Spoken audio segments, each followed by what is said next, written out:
খেলা নিয়ে নতুন খেলায় আপনাদের স্বাগত। সাথে আছি হাসান মাহাদি। আজকে আমরা আমাদের বিষয়টা ঠিক করেছি, বাংলাদেশ ফুটবলে বসন্ত আসবে কবে। আর এই বাংলাদেশ ফুটবলে বসন্ত আনার কাজটা যাদের, সেরকম তিনজন মানুষ আমাদের সাথে আছেন বাংলাদেশ ফুটবল ফেডারেশনের সিনিয়র সহসভাপতি আব্দুল সালাম মুর্শেদী, আছেন নবনির্বাচিত সহসভাপতি আতাউর রহমান মানিক এবং আছেন সদস্য মহিউদ্দিন আহমেদ সেলিম। তিনজনকেই খেলা নিয়ে নতুন খেলায় স্বাগত। একটু আব্দুল সালাম মুর্শেদী, তিনি সিনিয়র সহসভাপতি, এটা চতুর্থবারের মতো বাংলাদেশ ফুটবল ফেডারেশনের এই গুরুত্বপূর্ণ দায়িত্বে আবারও তিনি আসীন হয়েছেন। তাকে দিয়ে শুরু করতে চাই। আব্দুল সালাম মুর্শেদী, আগের 3 টার্মের তুলনায় এবার চতুর্থবারে আলাদা কি দেখবে বাংলাদেশের ফুটবল, মানে বসন্ত আনার কি কি কাজ আপনারা হাতে নিয়েছেন? আব্দুল সালাম মুর্শেদী, আপনাকে আমরা শুনতে পাচ্ছি না। আপনার সাউন্ডের যেই বাটনটা আছে সেটা সম্ভবত কোনো কারণে এখন শুনতে পাচ্ছি। হ্যাঁ, আমি প্রথমেই সকলকে মুজিব শতবর্ষের শুভেচ্ছা এবং অভিনন্দন জানিয়ে আমার বক্তব্য শুরু করছি। আমি শ্রদ্ধা করে স্মরণ করতে চাই আমাদের স্বাধীনতার মহান স্থপতি, 1000 বছরের শ্রেষ্ঠ বাঙালি জাতির পিতা বঙ্গবন্ধু শেখ মুজিবকে, এবং 15 আগস্ট নিহত সপরিবারে যারা শাহাদত বরণ করেছেন তাদেরও শ্রদ্ধা করে স্মরণ করছি। 4 জাতীয় নেতা, 30 লাখ শহীদানদের, 2 লাখ মা বোন, এবং ভাষা আন্দোলন থেকে এই পর্যন্ত গণতন্ত্রকে সমুন্নত রাখতে যারাই আত্মহতি দিয়েছেন তাদের শ্রদ্ধা করে স্মরণ করছি। এছাড়াও কোভিড-19 আমাদের বিদেশে সারা পৃথিবীব্যাপী যারা হতাহত হয়েছে, নিহত হয়েছেন, তাদের প্রতি আত্মার মাগফিরাত কামনা করছি, শান্তি কামনা করে আমার বক্তব্য শুরু করছি। আপনি বলেছেন অবশ্যই আমার এটা this is my 3rd term, 4th term. 3টি টার্মে আমরা কি করেছি এবং চতুর্থ টার্মের নেক্সট 4 ইয়ার্স আমাদের প্ল্যানিং এবং কি করার আমরা প্রোগ্রাম নিয়েছি, এবং সেটাকে আপনি বসন্তকাল হিসাবে বলার চেষ্টা করেছেন। আপনাকে অনেক ধন্যবাদ।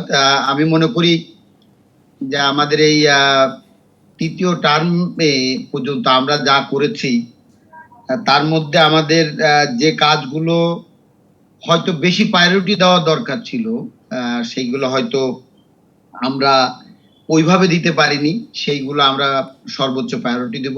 আব্দুল সালাম মুর্শেদী, আপনি যেটা বলছেন যে যেই জিনিসগুলোকে প্রাধান্য দেয়া দরকার ছিল সেভাবে দেয়া যায়নি, বা 3য় মেয়াদে সেটা আপনারা পারেননি, কেন সেই জিনিসটা পারেননি একটু যদি আমাদের দর্শকদেরকে ব্যাপারটা পরিষ্কার করেন। সেটি হলো যে পারিনি তা না, মনে করেন আমাদের যতটুকু ওই জায়গায় আসলে সময় দেওয়া বা আমাদের যতটুকু ওই জায়গা থেকে আমরা ভাইব্রেশন করে খেলোয়াড় বের করে আনা হয়তো সেটি হয়নি। যেমন আপনাকে বলি, আমরা এই বছর বা এই টার্মে আমাদের মূল যে জিনিসগুলো থাকবে তার মধ্যে আমাদের থাকবে জেলা ফুটবল। জেলা ফুটবলটা আমরা যে কারণে এই কমিটি, স্ট্যান্ডিং কমিটির সভাপতি বা স্ট্যান্ডিং কমিটির দায়িত্ব নিয়েছেন, আমরা নিজেরাই দিয়েছি আমরা আমাদের সভাপতিকে। উনি হয়তো ওনার টিম সাজিয়ে ডিস্ট্রিক্টে অ্যাটলিস্ট আমরা একটা প্রথম মিটিংয়ে, যারা আমরা এই প্রথম পর্ষদের যে মিটিং হয় সেই মিটিংয়ে আমরা একটা সিদ্ধান্ত নিয়েছি, ডিস্ট্রিক্টে দেয়ার উইল বি 4 টুর্নামেন্ট, একটা লিগ ম্যান্ডেটরি, 3টা টুর্নামেন্ট হবে, এবং একটা শেরে বাংলার আদলে যেটি হবে, এবং নামকরণ গুলোও করা হচ্ছে। একটা শেখ কামালের নামে করা হবে আন্ডার-20, আর শেখ রাসেলের নামে একটা করা হবে বয়স ভিত্তিক আন্ডার-12, আর জাতির পিতার নামে একটি যেটা আমরা জাতীয় টুর্নামেন্ট হিসাবে করব। This will be the 4 tournament is mandatory. এখন সভাপতি সাহেব ওনার সাথে কাদেরকে রাখবেন অথবা ইন্ডিভিজুয়ালিও রেসপন্সিবিলিটি দিতে পারেন, আমরা যারা আছি তাদেরকে এক একজনকে এক একটা ডিভিশন দিতে পারেন, দিয়ে এই জায়গাটা আমরা কাজ করব, অর্থাৎ প্লেয়ার এখান থেকে বেরিয়ে আসবে। এছাড়াও আমাদের যে 2জন অনেকেই নতুন নির্বাচিত হয়েছেন, তার মধ্যে সহসভাপতি হিসেবে যে 2জন এসছেন এখনো পর্যন্ত, 2জনেই কিন্তু কর্পোরেট। আমি মনে করি আমাদের সামনে এখন যিনি আছেন আতাউর রহমান মানিক, তিনি একটা বড় কর্পোরেট হাউসের কিন্তু এমডি, চেয়ারম্যান যেটাই বলেন, তিনি কিন্তু বড় কনস্ট্রাকশন কোম্পানি বাংলাদেশের সিও হিসাবে কাজ করছেন। তার অভিজ্ঞতা এবং তার দক্ষতাটা আমরা কাজে লাগাতে পারবো। সে অবশ্যই is in the sports for many years. তা আমরা তার ডাইরেক্ট এটা নিতে চাই, এবং আমি মনে করি পর্ষদ তাকে ডেভেলপমেন্টের দায়িত্বটা দিয়েছেন, তার কাছে শুনবেন তার প্ল্যানিংটা। এছাড়াও আমরা আরেকজন কর্পোরেটকে পেয়েছি, যে 3 জন ভাইস প্রেসিডেন্ট অলরেডি এসেছেন। সে 3 জনের মধ্যে কাজী নাবিল এমপি, আমার নামটা ওটা সংযোজন করেন, অনেক কষ্ট করে এটা অর্জন করতে হয়েছে। এবং আমাদের বসুন্ধরা গ্রুপের আমাদের ইমরুল হাসান সাহেব, আমরা এদের এনেছি। এদের একটা অনেক বড় অভিজ্ঞতা আছে গ্রুপের। তাছাড়া বসুন্ধরা কিন্তু দে আর রানিং 3 টিমস, 3 চ্যাম্পিয়ন্স টিম, যারা চ্যাম্পিয়ন্সে ফাইট দেয়। আমি মনে করি যে বসুন্ধরা ডিপেন্ডিং চ্যাম্পিয়ন লিগে শেখ রাসেল, শেখ জামাল, সেই জন্য তাদের যে অভিজ্ঞতা এবং যোগ্যতা এবং দক্ষতা, সেই কারণেই কিন্তু আমরা তাকে দিয়েছি। আমি মনে করি তাকে যে মহানগরী লিগের যে দায়িত্বটা দেওয়া হচ্ছে, সেখানে প্রথম বিভাগ, দ্বিতীয় বিভাগ, তৃতীয় বিভাগ খেলা হবে, এবং পায়োনিয়ারটাও কিন্তু তার সাথে দেওয়া হচ্ছে। আমার বিশ্বাস তাদের যে অভিজ্ঞতা যোগ্যতা আছে, সেটা দিয়ে এই 4টি খেলা যদি আপনার নিয়মিত হয়, তাহলে আমাদের যে জিনিসটি আমরা করব, করিনি তা বলা যাবে না। আমাদের এই জেলা থেকে যে খেলোয়াড়গুলো আসবে বয়স ভিত্তিক এবং অন্য ভাবে, এছাড়া আমাদের এই আমাদের পায়োনিয়ার লিগ থেকে যে খেলোয়াড়গুলো আসবে, ছাড়া জাতীয়ভাবে সরকারের বঙ্গবন্ধু বঙ্গমাতা আন্ডার-17 একটা টুর্নামেন্ট হয়, যেখানে সারা বাংলাদেশের স্কুল থেকে আসে। সেখান থেকে গত বছর আমরা কিন্তু ট্যালেন্ট হান্ট করে বেশ কয়েক প্লেয়ার পেয়েছি, ছেলে এবং মেয়ে। আমাদের মূল লক্ষ্য হলো এখন এখান থেকে প্লেয়ার বাছাই করি, 4টি বয়স ভিত্তিক দল।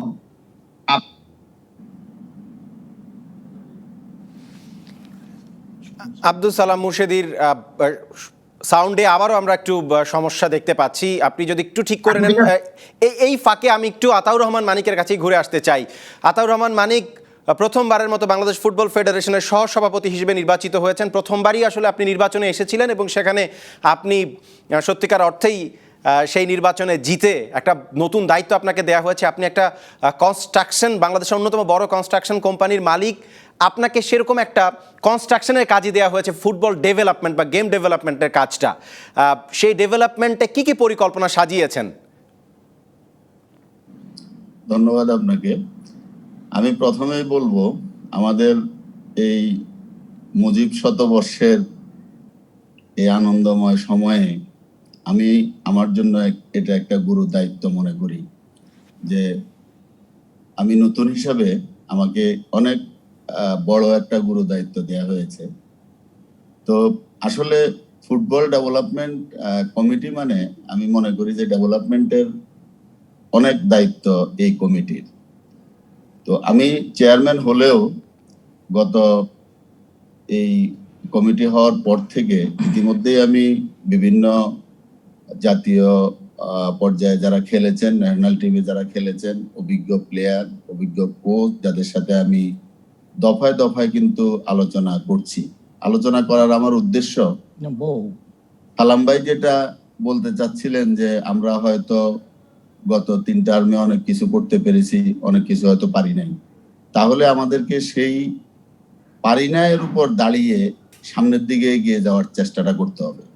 সেজন্য যারা পুরনো আছে, সালাম ভাই, নাবিল ভাই, এবং আমাদের প্রেসিডেন্টও 3বারের আগে 3বার প্রেসিডেন্ট ছিলেন, ওনাদের অভিজ্ঞতা আমার চেয়ে অনেক বেশি, এবং ওনাদের এই অভিজ্ঞতাগুলো আমি শেয়ার করছি। আর আমি নতুন হিসাবে নতুন কিছু ইনপুট দেওয়ার চেষ্টা করছি। আর বিশেষ করে যারা স্পেসিফিক ভাবে সেটাই জানতে চাই আতাউর রহমান মানিক, আপনি নতুন এবং নতুন ভাবে কি সংযোজন করছেন বাংলাদেশ ফুটবলে বসন্ত দিন ফেরানোর কাজে? আমি সেটাই বলতে চেষ্টা করছি যে বসন্ত দিন, আসলে ফুটবলের বসন্ত দিন কিন্তু খুব দ্রুত বসন্ত দেখা যাবে এই কথাটা বলা যায় না। ফুটবল প্লেয়ার তৈরি করতে যেটা বেশি প্রয়োজন, যেটা এখন সালাম ভাইও বললো, আমাদের ডিস্ট্রিক্ট থেকে প্লেয়ার উঠে আনা। আসলে আমাদের 64 জেলা আমরা হঠাৎ করে যদি 2 মাসের একটা ট্রেনিং করে, 2 মাসে একটা ক্যাম্প করে কিন্তু আমি ভালো প্লেয়ার পাবো না। এটা কিন্তু আমার সময় লাগবে, এটা আমাকে টার্ম নিতে হবে, 4 বছর, 6 বছর, 8 বছর, 12 বছর, আমাকে এই টার্মে প্ল্যানিং করে আমাকে এগোতে হবে। সে কারণে আমি যেটা ভাবছি সেটা হলো আমি বয়স ভিত্তিক টিম করব, সেটা আমি জেলা থেকে ট্যালেন্ট হান্ট করব, তবে সে বয়স ভিত্তিকটা হবে আমাদের আন্ডার 10 আমি 8 থেকে 9 বছরের ছেলেদেরকে নিয়ে আমি প্ল্যান করতেছি, এবং সেই প্ল্যানিংটা আমার যেহেতু করতে হবে অনেক লম্বা সময়, আমি যদি 9 বছরের একটা ছেলেকে নেই, ছেলে কিন্তু আমার ন্যাশনাল টিমে আতাউর রহমান খেলবে মানিক 20 9 বছরের বছর পর। বা 8 বছর বা 10 বছরের একটা ছেলেকে আপনারা বাছাই করে নিয়ে আসবেন, ট্যালেন্ট হান্ট করে তাকে এনে পুনর্বাসিত করবেন কোথায়, মানে তাকে রাখা হবে কোথায়? কোনো একাডেমির পরিকল্পনা কি আছে? আমাদের অলরেডি ফর্টিসের একাডেমিটা আমরা বাফুফে ব্যবহার করছে, এবং আমি সেই ফর্টিসের একাডেমিটা যতটুকু আপনারা দেখেছেন কিনা আমি জানি না, এটা যথেষ্ট আধুনিক মাঠ আছে সেখানে, এবং ছেলেদের রাখার জন্য, তাদের ক্যাম্প করার জন্য সব রকম ব্যবস্থা সেখানে আছে, এবং বাকি যদি কিছু অ্যাড করতে হয় সেটা আমরা অ্যাড করব। তবে আমি যেটা বলতে চাচ্ছিলাম সেটা হলো যে আমাদের এই প্লেয়ার গুলাকে এখন আমরা শুরু করে দেব। আমি যেটা আগে থেকেও বলেছি যে এটা শুরু করতে হবে, এই শুরুটা আমাকে সময় নিয়ে করতে হবে। যে এই ট্রেনিংটা আমাদের চালু থাকবে সেটা 8 বছর 10 বছর পরে আমি ভালো কিছু পাবো, যেটা আমি ন্যাশনাল টিমকে ব্যাকআপ দিতে পারবো। এখন আমার যেই টিমটাকে আমি যদি আন্ডার 16 ধরি, তাহলে আমি আন্ডার 16 এই ছেলেগুলো নিতেও কিন্তু আমার 4 বছর সময় লাগবে। সেজন্য আমাদের যেটা, আমি আন্ডার 15, আন্ডার 10 এবং আন্ডার 19 আমরা কিছু ট্যালেন্ট হান্ট করব, যেগুলাকে আমরা নার্সিং করে, আমার ধারণা যে আমি আমাদের এখানে যারা অভিজ্ঞ কোচ আছে, অভিজ্ঞ প্লেয়ার আছে, তাদের সাথে আলোচনা করে, তারা কিন্তু আমাকে খুব সুন্দর পরামর্শ দিয়েছেন, এবং আমার ধারণা যে তাদের এই পরামর্শ অনুযায়ী এবং তাদেরকে সাথে নিয়ে যদি আমি আগাইতে পারি, তাহলে কিন্তু আমি একটা ধাপে, অর্থাৎ একটা সিঁড়িতে উঠিয়ে দিয়ে যেতে পারবো এই 4 বছর সময়ের মধ্যে, যেটা হয়তো পরবর্তীতে এই দেশ জাতি এই ট্যালেন্ট হান্টের থেকে কিছু একটা আশা করতে পারবে, এবং ন্যাশনাল টিমে ফিডিং দেওয়ার মতো ভালো কিছু ট্যালেন্ট প্লেয়ার আমরা পাবো। রাইট, যেটা আতাউর রহমান মানিক বলছিল, এবং আব্দুল সালাম মুর্শেদী এমপি তিনিও যে কথাটাই সবচেয়ে বেশি জোর দিয়েছেন, যে বয়স ভিত্তিক ফুটবলারদের ট্যালেন্ট হান্ট এবং জেলা ফুটবলের সর্বোচ্চ গুরুত্ব দেয়া। আমরা একটু মহিউদ্দিন আহমেদ সেলিম, আপনার কাছে যেতে চাই। আপনি সিলেট জেলার প্রতিনিধি হিসেবে বাংলাদেশ ফুটবল ফেডারেশনের সদস্য নির্বাচিত হয়েছেন। জেলা ফুটবলটা সারা জীবনই উপেক্ষিত কেন আসলে? এখানে আপনাদের দায়, নাকি Bangladesh football federation mother body হিসেবে দায়টা তাদেরকেই নিতে হবে? হ্যাঁ, ধন্যবাদ। আমি প্রথমেই মুজিব বর্ষের শুভেচ্ছা জানিয়ে শুরু করছি। আমি ধন্যবাদ জানাচ্ছি আজকের এই সুন্দর অনুষ্ঠানে আমাকে দাওয়াত দেওয়ার জন্য। আমি বাংলাদেশ ফুটবল ফেডারেশন, সিলেট জেলা ক্রীড়া সংস্থা এবং সিলেট ডিস্ট্রিক্ট ফুটবল অ্যাসোসিয়েশনের পক্ষ থেকে আন্তরিক ধন্যবাদ জানাচ্ছি। আসলে আপনারা জানেন, আমি এই নির্বাচনে আমি অসুস্থ ছিলাম। আমি 30 তারিখে ঢাকায় গিয়েছি, আমি 3 দিন ছিলাম। তারপরেও এই ডেলিগেটরা আমাকে বিপুল ভোটে নির্বাচিত করেছেন। এর জন্য আপনাদের মাধ্যমে আমি সকল ডেলিগেটদেরকে আমি আমার অন্তরের অন্তঃস্থল থেকে ধন্যবাদ জানাচ্ছি। এখানে সালাম ভাই এবং মানিক ভাই দুজনই সুন্দর কথা বলেছেন। আসলে আমি বলি, আগে কিন্তু ফুটবলটা জেলা ক্রীড়া সংস্থার আন্ডারে ছিল, এখন হয়েছে district football association, DFA. DFA এর যে অবস্থান, ভৌগোলিক অবস্থান, ডিএফএ এর আমি বলবো যে একটা অফিসই নাই অনেকেরই। তারপরে আমাদের প্রত্যেকটা জাতীয় ক্রীড়া পরিষদ থেকে একটা প্রজ্ঞাপন জারি হওয়ার পরে প্রত্যেক জেলায় আমাদের অফিস হয়েছে, কিন্তু অফিসটাও আমাদের ডিএফএ এর প্রেসিডেন্টরা নিজের টাকা দিয়ে করতে হয়েছে। আমরা এ ধরনের কোনো আমি আমার নিজের কথাই বলি, আমার আমি ফার্নিচার সবকিছু আপনারা গেলে দেখতে পাবেন, আমি সবকিছু করেছি। আসল কথা হলো জেলা ক্রীড়া সংস্থার মোটামুটি তাদের একটা ইনকাম আছে, কিন্তু জেলা ফুটবল অ্যাসোসিয়েশনের কোনো ধরনের ইনকাম নাই। হ্যাঁ, তারপরে হলো মাঠেরও তো সমস্যা অবশ্যই আছে আমাদের। হ্যাঁ, আমাদের একটা লিগ করতে হলে, আমি গত কয়েকদিন আগে বলেছি যে আমি প্রথমেই বলি, গত বছর কে স্পোর্টস কর্ণধার ফাহাদ করিম সাহেবকে আমি বলেছিলাম যে আপনি আমাকে ফার্স্ট ডিভিশন লিগের একটা স্পন্সর দেন। তো উনি বললো কত টাকা লাগবে? তো আমি বললাম আমার 10 থেকে 12 লক্ষ টাকা হলে হয়ে যাবে। উনি আমাকে কি করলো, বললো সেলিম ভাই আপনি আমাকে যখন বলছেন তা আপনাকে আমি 15 লক্ষ টাকা দিব। মহিউদ্দিন আহমেদ সেলিম, আপনাকে একটু ইন্টারাপ্ট করি। সেটা হচ্ছে যে অনেক জেলায় আছে, অনেক জেলার সংগঠকরা আছেন যারা কিনা এরকম একটা লিগ চালানোর জন্য 15 লাখ 20 লাখ টাকা নিজেদের পকেট থেকে খরচ করতে পারেন। সব জেলায় পারে আমি সেটা বলছি না, কিছু কিছু জেলায় এটা খুবই সম্ভব। আমি আমি সব ফার্স্ট ডিভিশন, সেকেন্ড ডিভিশন, তারপরে আন্তঃ ইউনিয়ন অনেক কিছু আমি কিন্তু নিজে করি। তারপর আমি কিন্তু সব ওভারঅল, আমি তো একা হলে সব জেলাকে বলতে হবে, সব জেলাকে নিয়ে আমি বলছি। তারপর উনি আমাকে 15 লক্ষ টাকা দিয়েছেন। ওই সময় আমি কি করেছি, ফার্স্ট ডিভিশন লিগ করেছি, তারপরে আন্তঃ উপজেলা কে স্পোর্টস আবুল মাল আব্দুল মুহিত আন্তঃ উপজেলা, তারপরে কিছু টাকা আমার কাছে ছিল বাকিতে গিয়েছে। তখন আমার নিজের পকেট থেকে আর কে স্পোর্টসের ওই টাকা দিয়ে আমি জেলা আন্তঃ স্কুল না, ইন্টার স্কুল ফুটবল, এইটা প্রথম মনে হয় আমার মনে হয় কোন জেলায় ইন্টার স্কুল এই প্রথম হয়েছে, এইটা আমি করেছি। হ্যাঁ, তারপরে আন্তঃ ইউনিয়ন একটা ফুটবল, মানে এইটা কোনো আমার জানা মতে বাংলাদেশে কোনো জায়গায় হয় নাই। আমার ব্যবসা প্রতিষ্ঠান মাহা থেকে আমি স্পন্সর করে সিলেটের 13টা উপজেলার মধ্যে ম্যাক্সিমাম 7-8টা উপজেলা শেষ হয়ে গেছে, বাকি এই করোনার জন্য বন্ধ হয়ে গেছে। আগামীতে এটা শুরু হবে। আমি মহিউদ্দিন আহমেদ সেলিম, আপনার কথা আমি বুঝতে পারছি। আমি একটু আব্দুল সালাম মুর্শিদি এমপির কাছে যেতে চাই। একজন জেলা ফুটবল অ্যাসোসিয়েশনের সদস্য হিসেবে মহিউদ্দিন আহমেদ সেলিম যে কথাটা বলছিলেন যে আর্থিক টানাপোড়েনের ব্যাপারটা থাকে, উনি নিজের পয়সা খরচ করে বেশ কিছু কাজ করেছেন, কিন্তু সব ডিএফ এর পক্ষেই সেই কাজ করাটা সম্ভব হবে না। সেই ক্ষেত্রে এই বিষয়টাকে, আর্থিক প্রণোদনার বিষয়টাকে আপনারা কিভাবে ম্যানেজ করবেন?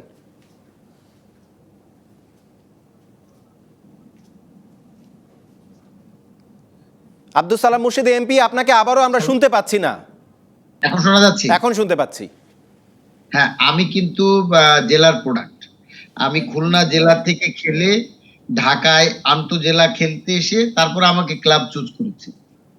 সেলিম দুটো জিনিস বলেছে, এটা ঠিকই আছে। সেটা হলো যে সেলিমের অভিজ্ঞতা থেকে আমাদের এই ডিএসএ কিন্তু জেলা ক্রীড়া সংস্থা কিন্তু সব ধরনের খেলাগুলো নিজেরা চালিয়ে থাকে। বাট আমরা 2008 সালে নির্বাচন যখন করতে যাই, ঠিক সেই সময় আপনার বাংলাদেশ ফুটবল ফেডারেশন এফসি থেকে একবার বহিষ্কৃত হয়, এবং আমাদের ওই সময় যারা অফিসিয়াল ছিলেন তারা এই জেলা ক্রীড়া সংস্থা থেকে ডিস্ট্রিক্ট ফুটবলটাকে ডিএফএ নামে আনার জন্য এএফসির কাছে লেখে, এবং সেই স্বাক্ষরিত আছে, সেগুলো করা হয়। আসলে এই ডিএফএ করার কারণে ডিস্ট্রিক্ট ফুটবল অ্যাসোসিয়েশন এএফসি কিন্তু আমাদের প্রস্তাবটাই কিন্তু তারা অনুমোদন করেছে। এখন ওই সময় যারা অফিসিয়াল ছিল তারা কিন্তু এটাই চেয়েছে। তো সীমাবদ্ধতা এরকম, অতীতে কোনো সময় ফুটবল ফেডারেশন কোনো জেলার দায়িত্ব 1 টাকারও নেয় নাই। কে খেলছে, কে খেলেনি, কে খেলবে না, তখন অটোমেটিক্যালি ডিস্ট্রিক্টের যারা দায়িত্বে ছিল এই জেলা ক্রীড়া সংস্থা, তারাই লিগগুলো রেগুলার হতো, এখান থেকে টুর্নামেন্ট হতো, ওখান থেকে চ্যাম্পিয়ন দল ধাম্পা কাপে খেলতে আসতো, ফেডারেশন কাপে খেলতে আসতো। আমরা কিন্তু ওইভাবে এসেছি। সেই জন্য সেলিম যেটা বলেছে একটা বাস্তব ধর্মী, ডিএফএ হওয়ার সাথে সাথে ডিএসএ থেকে চলে যাওয়ার সাথে সাথে তার দুটো জিনিস সমস্যা হয়েছে। একটা হলো তার আর্থিক, সে বাজেটের মধ্যে ছিল না, আর একটা হলো তার নিজের পরিচয় এবং অফিস, এইগুলো ছিল না। যে সমস্ত জায়গায় জেলা ক্রীড়া সংস্থা এবং ডিএফএ একই লোক দায়িত্ব পালন করছে সেখানে কিন্তু সমস্যা নাই, যারা ভিন্ন লোক পালন করছে সেটা সমস্যা। তবে জেলায় ফুটবল চালাতে যে অর্থের প্রয়োজন হয়, যদি ডিএফ এর প্রেসিডেন্ট এবং ওই বডিটা শক্তিশালী থাকে, তাহলে এই টাকা কিন্তু বর্তমান যুগে কোনো টাকাই না। যে কোনো সময় তারা যদি একজনকে অ্যাপ্রোচ করে একটা কর্পোরেট হাউসকে, তারা কিন্তু একটা লিগে 10 লাখ টাকা দেওয়া খুব কঠিন কাজ না। কিন্তু আমাদের ডিএফ এর যারা সম্মানিত সদস্য আছে তাদেরকে দায়ী করব না, তারা আন্তরিকভাবে এই খেলাটি করার চেষ্টা করে নাই। মাঠও ইজ এ লিমিটেশন, কারণ স্টেডিয়ামে কিন্তু স্পোর্টস হচ্ছে, ক্রিকেট হচ্ছে, হকি হচ্ছে, এরপর আবার ফুটবল হবে। এই টাইমটাও যদি সে বেছে না নেয় তাহলে কিন্তু সেটাও তাদের জন্য একটা ডিমেরিট ছিল। আমি শুধু এইটুকু বলতে চাই, বাংলাদেশ ফুটবল ফেডারেশন মনে করেছে এখন যে আমাদের যদি প্লেয়ার হান্ট করে, ট্যালেন্ট হান্ট করতে হয় এবং আসলে সুপারস্টার পয়দা করতে হয়, তাহলে ডিস্ট্রিক্ট থেকে আমাদের বের করে আনতে হবে।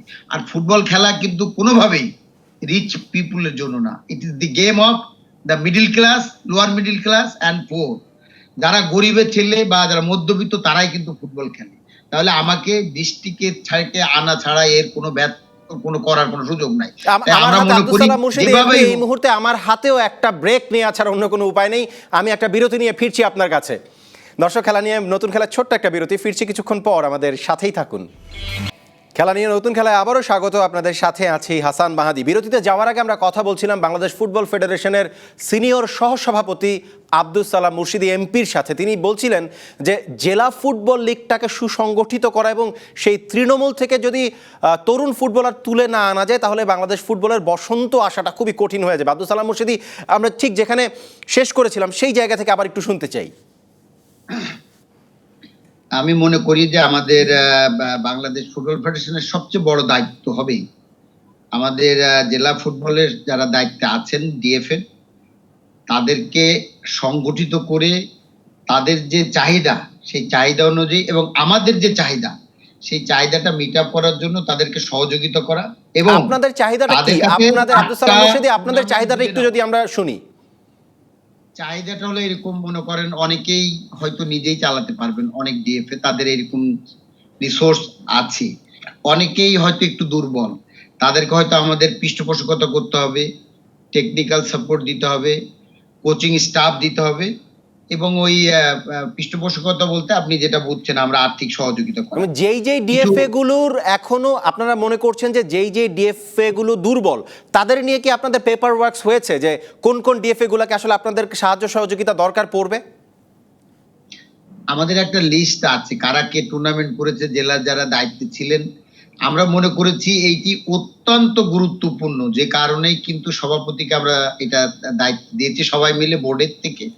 সভাপতি হয়তো বা আমাদের সকলকে নিয়ে একটা বড় সুন্দর কমিটি করবেন। যে যে জেলা খেলা করতে পারেনি তারা তো অবশ্যই লিস্ট আছে। আমরা যে প্রত্যেককে ধরে টাকা দিয়েছি গত বছর 7 লাখ টাকা করে দিয়েছি, আমি যতদূর জানি, if I am not wrong, আমি সাইন করেছি। আমি মনে করি এর মধ্যে যারা খেলা করেছে তারা কিন্তু প্রত্যেকে ফিল্ড আপ করে লিগ টুর্নামেন্টের গুলো লিখেছে, যারা পারে নাই সেগুলো দেখেছি। আমাদের ফার্স্ট কাজ হবে যে আমরা যেটা বলেছি যে তাদের কাছে আমার 4টা খেলা বুঝে নেওয়া, এই খেলা বুঝে নেওয়ার জন্য তাদেরকে ইনফ্রাস্ট্রাকচার দেওয়া, অর্থাৎ মাঠ দেওয়া। এই মাঠটাও কিন্তু আমরা স্যাংশন করে দিব যুব ক্রীড়া মন্ত্রণালয় থেকে, এবং তারা আমাদের কাছে রাজি হচ্ছে যে তারা আমার ফুটবল যখনই মাঠ চাবে তারা কিন্তু মাঠটা পাবে। কিন্তু খেলা চালানোর জন্য এই 4টা টুর্নামেন্ট করতে গেলে একই সময় কিন্তু 4টা টুর্নামেন্ট পারবো না, ডিফারেন্ট টাইম। সেই জন্য সেইগুলোর প্রিপারেশন, খেলা, এবং আমরা ডিস্ট্রিক্ট খেলাগুলো খালি ডিস্ট্রিক্ট ভিত্তিক করবো না, ইন্টার ডিস্ট্রিক্টও করবো। যেমন একই বিভাগে জেলায় জেলায় খেলা হবে, সেইগুলো একটা হবে। বয়স ভিত্তিতে একটা মানিক ভাই বলছিলেন যে উনি অনেক নিচে যেতে চাচ্ছেন, আন্ডার 10। আমি মনে করি যে আমরা আন্ডার 12 যে শেখ রাসেল টুর্নামেন্টটা করব ডিস্ট্রিক্ট লেভেলে, সেখান থেকে যে প্লেয়ার গুলো আসবে তারা আন্ডার 14 টুর্নামেন্ট গুলো খেলাতে পারবে।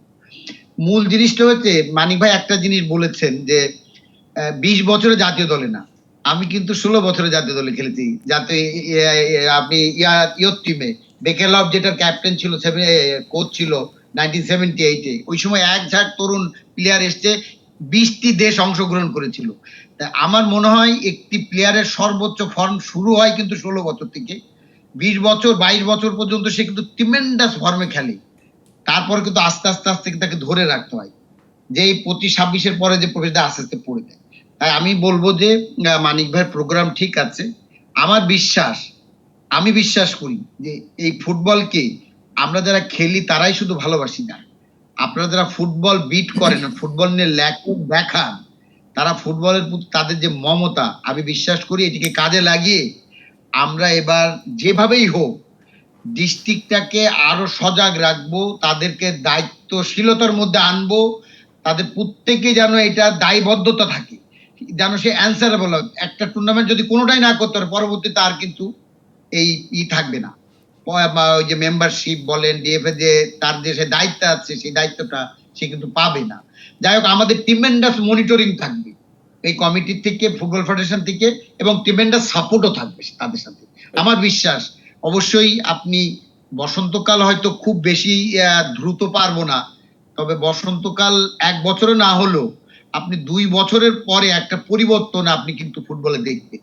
যে কারণে আমি কিন্তু ইমিডিয়েটলি ফুটবল মৌসুম ঘোষণা করে দিয়েছি পেশাদার লিগে। আমরা পেশাদার লিগ নিয়ে কথা বলবো আব্দুস সালাম মুর্শিদি এমপি, আমরা পেশাদার লিগ নিয়ে কথা বলবো। আমরা একটু আতাউর রহমান মানিক আপনার কাছেই যেতে চাই। ফুটবল ডেভেলপমেন্টের কাজ আপনার, এবং যেটা Abdus Salam Murshidi senior vice president তিনি বলছিলেন যে আরো ছোট বয়স থেকে আসলে নার্চারটা শুরু হবে। আপনি বলছিলেন যে অন্য একটা ধার করা একাডেমি নিয়ে আসলে আপনি আপনার ইয়থ লেভেলটাকে মোবিলাইজ করা বা মনিটর করার চেষ্টা করবেন। সেক্ষেত্রে বাংলাদেশ ফুটবল ফেডারেশনের নিজের কেন একাডেমি থাকবে না? আমি একটুখানি এই জায়গাটায় সংযোজন করে নিতে চাই যে ফুটবলটা বেসিকলি ক্লাব চালায় বা ফুটবল তৈরি করার কাজটা অন্যান্য দেশে ক্লাবের, ফেডারেশন শুধুমাত্র একটা মাদার বডি হিসেবে মনিটরিংয়ের কাজটা করে। বাংলাদেশে যেহেতু ক্লাব সংস্কৃতিটা এখনও পেশাদার যুগে প্রবেশ করে নাই বা আমরা এখনও পেশাদার হতে পারি নাই, সেক্ষেত্রে বাংলাদেশ ফুটবল ফেডারেশন এই জায়গাটা কিভাবে সামলাবে? আমি মনে করি যে প্লেয়ার তৈরি করবে, কিন্তু বাস্তবতাকে আমরা স্বীকার করতে হবে। বাস্তবতাটা আমাদের যে ক্লাবগুলো, এই ক্লাবগুলো এই প্লেয়ার তৈরি করতে গেলে যে আর্থিক সচ্ছলতা প্রয়োজন, এটা আমাদের বিবেচনায় রাখতে হবে যে তাদের কতটুকু আর্থিক অবস্থান আছে। আজকে কর্পোরেট হাউস থেকে কয়েকটা টিম ক্লাব আসছে, কয়েকটা টিম তারা তৈরি করছে। আপনি দেখেন সেই ক্লাবগুলা তারা চ্যাম্পিয়ন হচ্ছে অথবা চ্যাম্পিয়ন ফাইটে আছে, তারা সব 1 থেকে 4-এর মধ্যে আছে। কেন? তাদের সেখানে ফাইন্যান্সের কোনো প্রবলেম নাই, তারা কিন্তু প্লেয়ার তৈরি করতে পারতেছে, তারা কিন্তু প্লেয়ার বাইরের থেকে প্লেয়ার নিয়ে আসতে পারতেছে। এটা সবগুলা ক্লাবের পক্ষে সম্ভব না, এই ক্লাবগুলার সেরকম ফাইন্যান্সিয়াল ক্যাপাসিটি নাই। আর আমাদের যে একাডেমির কথা আপনি বলছেন, যে আসলে কিন্তু ভাড়া করা একাডেমি না, ইচ্ছা করলে এখনই ফেডারেশন একটা একাডেমি তৈরি করতে পারে না, কিন্তু ফেডারেশনের ইচ্ছা আছে এবং প্রেসিডেন্ট সাহেব এবার টার্গেট নিয়েছে একটা একাডেমি কিভাবে করা যায় সেটার পরিকল্পনা নেওয়ার। কিন্তু আতাউর রহমান মানিক, বাংলাদেশ ফুটবল ফেডারেশনের একটা নিজস্ব জিমনেশিয়াম পর্যন্ত তো নেই, একাডেমি তো অনেক দূরের একটা হিসাব। আসলে জিমনেশিয়ামের বিষয়টা আপনারা বলেন, আমি বলি জিমনেশিয়াম ইউজ করবে কে? জিমনেশিয়াম ইউজ করবে ন্যাশনাল টিমের প্লেয়াররা। ন্যাশনাল টিমের প্লেয়াররা যেখানে থাকে সেখানে কিন্তু জিমনেশিয়াম নিয়েই তারা থাকে। তারপরও আমি আপনাকে আশ্বস্ত করি যে জিমনেশিয়ামের অলরেডি এভরিথিং কমপ্লিট, খুব অল্প সময়ের মধ্যে পরিপূর্ণ একটা জিমনেশিয়াম আপনারা পাবেন, যেটা আমরা বিএফএফ এর নিচতলায় গত সপ্তাহে প্রেসিডেন্ট সহ আমরা জায়গা দেখে সব ঠিক করেছি, ড্রয়িং ডিজাইন এভরিথিং কমপ্লিটেড। এখন শুধু আতাউর রহমান মানিক সেই জিমনেশিয়ামের দায়িত্বটা নিয়েছে বাংলাদেশ ক্রীড়া মন্ত্রণালয়। আমি একটু আব্দুল সালাম মুর্শিদ এমপি আপনার কাছে যেতে চাই। গত 3 মেয়াদে আপনি দায়িত্বে ছিলেন সিনিয়র ভাইস প্রেসিডেন্টের, এই 4র্থ মেয়াদে এসে বাংলাদেশ ক্রীড়া মন্ত্রণালয়ের যিনি দায়িত্বে আছেন তিনি বলছেন যে আমাদের কাছে চাওয়া হয়নি, বাট এখন কিন্তু প্রত্যেকটা জেলায় জেলায় জিমনেশিয়াম হবে এরকম একটা ঘোষণা ক্রীড়া মন্ত্রণালয় দিয়েছে এবং বাংলাদেশ ফুটবল ফেডারেশন একটা জিমনেশিয়াম পাবে। এত বছর কেন আপনারা লজ্জা ভেঙে তাদের কাছে জিমনেশিয়ামের কথা বলেননি? এখানে লজ্জা শরমের কথা কিছু নাই। মূল জিনিসটা হলো ফুটবল খেলা বাংলাদেশের আপামর জনসাধারণের খেলা। সেই জায়গায় আমরা হয়তো একটা জিনিস আপনাকে ভাবতেই হবে, this is the first time last ইয়ারে এই 47 আমরা 49 বছরে পড়েছি স্বাধীনতার, বাংলাদেশ ফুটবলের যে ইতিহাস ঐতিহ্য আছে, আমাদের যে ইন্ডিপেন্ডেন্স, সেই ইন্ডিপেন্ডেন্সে বাংলাদেশের ফুটবল কিন্তু মুক্তিযোদ্ধাদের সহযোগিতা করেছে এবং ইন্ডিয়াতে এই স্বাধীন বাংলা দল ফুটবল খেলে তারা যে অর্থ পেত সেই অর্থ যোগান দিয়েছে মুক্তিযোদ্ধাদেরকে। দিস ইজ ডাইরেক্ট পার্টিসিপেশন ফুটবলের কিন্তু এই ইন্ডিপেন্ডেন্সে। তারপরেও আমরা এই সরকারের বাজেটের মধ্যে অন্তর্ভুক্ত ছিলাম না, যেটা আমাদের ব্যর্থতা, আমি অবশ্যই স্বীকার করি। তবে আমরা যখন বুঝতে পেরেছি যে না, ফুটবলকে অবশ্যই বাজেটের অন্তর্ভুক্ত করা উচিত, আমরা ফাইন্যান্স মিনিস্টারের সাথে কথা বলেছি, যুব ক্রীড়া মন্ত্রীর সাথে। আমাদের সর্বোপরি মাননীয় প্রধানমন্ত্রী, তিনি আমাদের ক্রীড়া বান্ধব সরকারের মাননীয় প্রধানমন্ত্রী, রাষ্ট্রপ্রধান, খেলাকে ভালোবাসেন, সাথে সাথে করে দিয়েছেন। আমার বিশ্বাস আমরা যে 50 কোটি টাকার বাজেট করে খেলা প্রতি বছরই চালাই, সব ধরনের ক্যাম্প করে বিদেশি, আমাদের কিন্তু সোর্স অফ আর্নিং কিছু ছিল না। আগে বাংলাদেশ ফুটবল ফেডারেশন যখন চালিয়েছেন, তাদের অ্যাটলিস্ট অন্ততপক্ষে টিকিট সেল থেকে হলো তারা একটা বড় অঙ্কের টাকা পেতেন। এখন কিন্তু সেটিও নাই, ক্লাবগুলো যা পায় তাদের যে সমর্থক আছে তারা পায়, পৃষ্ঠপোষকদের চলে। তবে আমি শুধু এইটুকু বলতে চাই, পারিনি বলে যে পারবো না তা না, ভুল আছে, আমরা সেই ভুলটা সংশোধন করি। আমি বিশ্বাস করি যেটা মানিক সাহেব বলেছেন, আমাদের জিম হবে, মেয়েদের যে ক্যাম্প চলছে এখানে আর একটা তালা বাড়িয়ে আমরা 2টো বয়সের মেয়েদেরকে ক্যাম্পে রাখবো, আর 4টা বয়সের টিমকে বিকেএসপি আমাদের যেটার কথা বললেন 40s আমরা এখন করতে পারবো না। আমি বলে আপনার সাথে আবার পরবর্তীতে আবার কথা বললে আপনি আমাকে ধরবেন, কেন আপনার রেকর্ড করা থাকে। আমি এই মুহূর্তে আমরা এখন ভাড়া কথা করা নিয়ে আর করবো। বেশি বাড়াতে পারবো না, ভাড়া কারণ করে আমার আরো একটা কিছু- বিরতির সময় হয়ে গেছে। আব্দুল সালাম মুর্শিদি, বিরতির পর আসছি আপনার সাথে এই বিষয়ে কথা বলার জন্য। দর্শক, খেলা নিয়ে নতুন খেলা আরো একটা বিরতি, ফিরছি কিছুক্ষণ পর, আমাদের সাথেই থাকুন। খেলা নিয়ে নতুন খেলায় আবারও স্বাগত, আপনাদের সাথে আছি হাসান মাহাদি। আমরা আলোচনা করছিলাম বাংলাদেশ ফুটবলের বসন্ত আসবে কবে। আমরা একটুখানি প্রথমেই যেতে চাই মহিউদ্দিন আহমেদ সেলিম, আপনার কাছে। যে ডিএফ এর ফুটবলটাকে আসলে জমজমাট করতে চায় বাংলাদেশ ফুটবল ফেডারেশন, ফুটবল ফেডারেশনের কাছে আপনাদের ডিএফ এর তরফ থেকে কি কি চাওয়া আছে, কি কি চান আপনারা?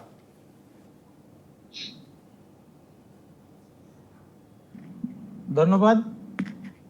আপনি সুন্দর বলছেন বসন্ত কবে আসবে।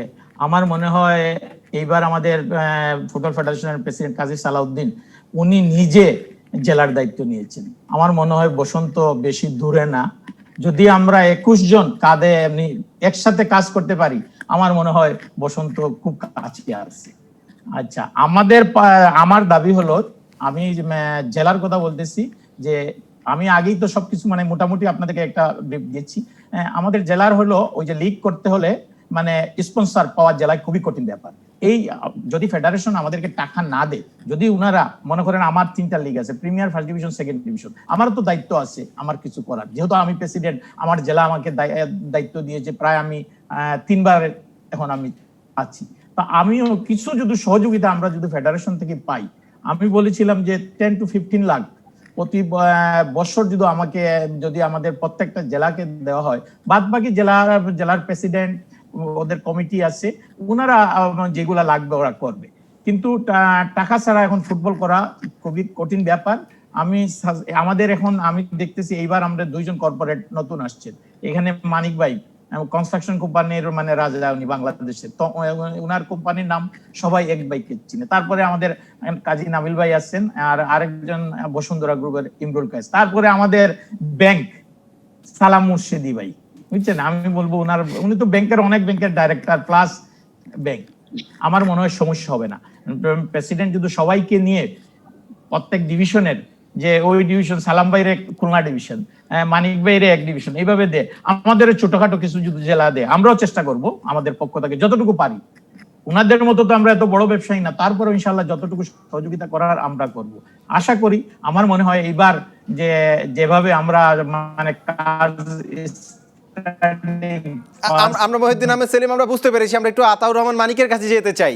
আপনি কিছুক্ষণ আগেই বলছিলেন যে সেভাবে পেশাদার হয়নি বাংলাদেশের ফুটবল ক্লাব, যে কারণে বাংলাদেশের ফুটবল কালচারে এখনো পর্যন্ত প্রফেশনালিজমের অভাব আছে। বাট বেশ কিছু কর্পোরেট বডির ক্লাবগুলো কিন্তু ভালো করছে। সেই জায়গা থেকে আপনি একজন কর্পোরেট প্রধান হিসেবে আপনি নিজে কোনো নতুন ক্লাব করা কিংবা কোনো পুরনো ক্লাবের দায়িত্ব নিতে চান কিনা?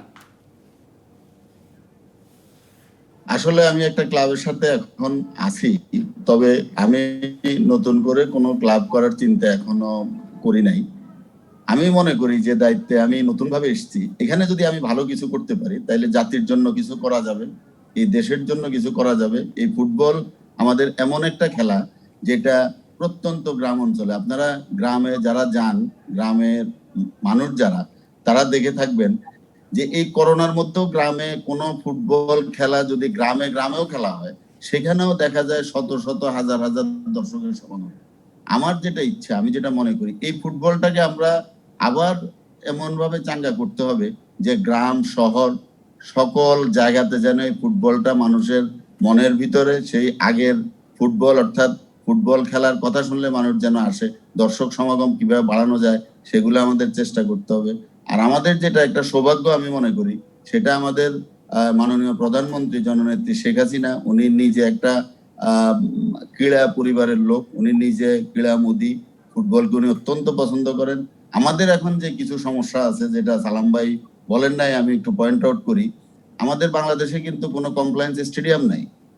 আমি মনে করি যে আমাদের জননেত্রী শেখ হাসিনার কাছে আমাদের এই প্রথম দাবি হবে, এবার ওনার কাছে দেখা করার সুযোগ হলে, এই করোনার মধ্যে তো উনি দেখা করছেন না, কিন্তু যদি দেখা করার সুযোগ হয়, আমাদের প্রথম দাবি হবে যে বাংলাদেশে একটা কমপ্লায়েন্স স্টেডিয়াম প্রয়োজন, যেটা হওয়া খুবই দরকার। এবং এই দাবি উনি সাথে সাথেই লুফে নেবেন আমি মনে করি, কারণ উনি চায় এই বাংলাদেশ ফুটবল ভালো খেলুক। আরেকটা জিনিস আপনাকে বলি, আমি যেটা কথায় আসছিল যে আমাদের ক্রীড়া মন্ত্রণালয়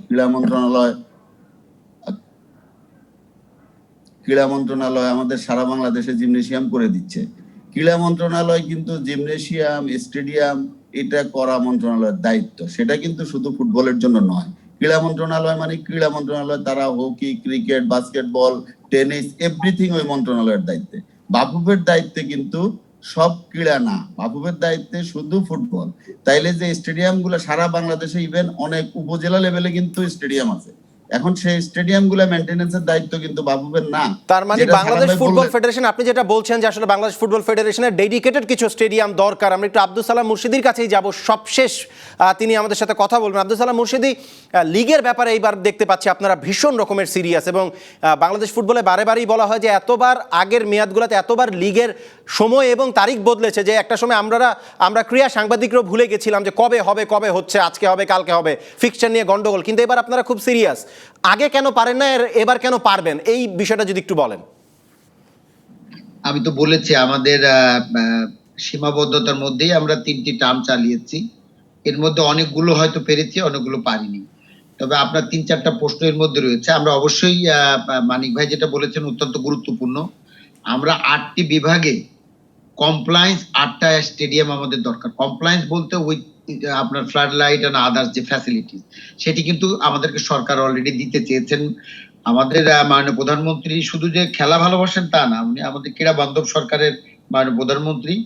আমরা যেটা লিগের পরে জোর দিচ্ছি সেটা আমি এইভাবে বলতে চাচ্ছি যে আমরা 19শে ডিসেম্বর থেকে আমরা আমাদের ফেডারেশন কাপ দিয়ে আমাদের এই ফুটবল মৌসুমের যাত্রা শুরু হবে 20-21-এ। আমরা লিগটা কেন পারিনি সেটি আজকে একটু তুলে ধরি একটু স্বল্প সময়ে। সেটা হলো যে আমাদের ক্লাবগুলোর এত লিমিটেড প্লেয়ার, সেটা দেশি এবং বিদেশি, সে তো লিমিটেশন আছেই। আমরা যদি কোনো জাতীয় দল, ইভেন্ট ক্লাব যদি এফসি অথবা কোনো বাছাই পর্বে খেলা খেলতে যায়, তাহলে লিগ কিন্তু খেলতে পারে না, যে কারণে তারা কিন্তু লিগ বন্ধ করতে হয় তাদের কারণে, এবং এটা কিন্তু ক্লাবেরই ক্ষতি হয় আর্থিকভাবে। একটা লিগের যখন মনে করেন খুবই উত্তেজনা থাকে, আমি যদি লিগটা বন্ধ করে দিই, এই উত্তেজনাটা পরবর্তীতে আসে না। দ্বিতীয়ত হলো একটা প্লেয়ারের পারফরমেন্সের ছন্দ পতন হয়। তৃতীয়ত হলো কি যে এই আব্দুল সালাম মুর্শিদি, আপনাকে অনেক অনেক ধন্যবাদ। আমাদের হাতে আর একদম সময় নেই। আপনাদের তিনজনকে অনেক অনেক ধন্যবাদ। আপনারা খেলা নিয়ে নতুন খেলায় যুক্ত হয়েছিলেন এবং আগামীতে আপনাদেরকে খেলা নিয়ে নতুন খেলায় আবার অনেক বেশি আলোচনা নিয়ে পাশে পাবো, সেই প্রত্যাশা আমরা করতে পারি। দর্শক, খেলা নিয়ে নতুন খেলা আজকের মতো এখানেই শেষ করছি। আগামী সপ্তাহে একই সময় একই জায়গায় আবারও হাজির হয়ে যাবে। ততক্ষণ পর্যন্ত ভালো থাকুন, সুস্থ থাকুন।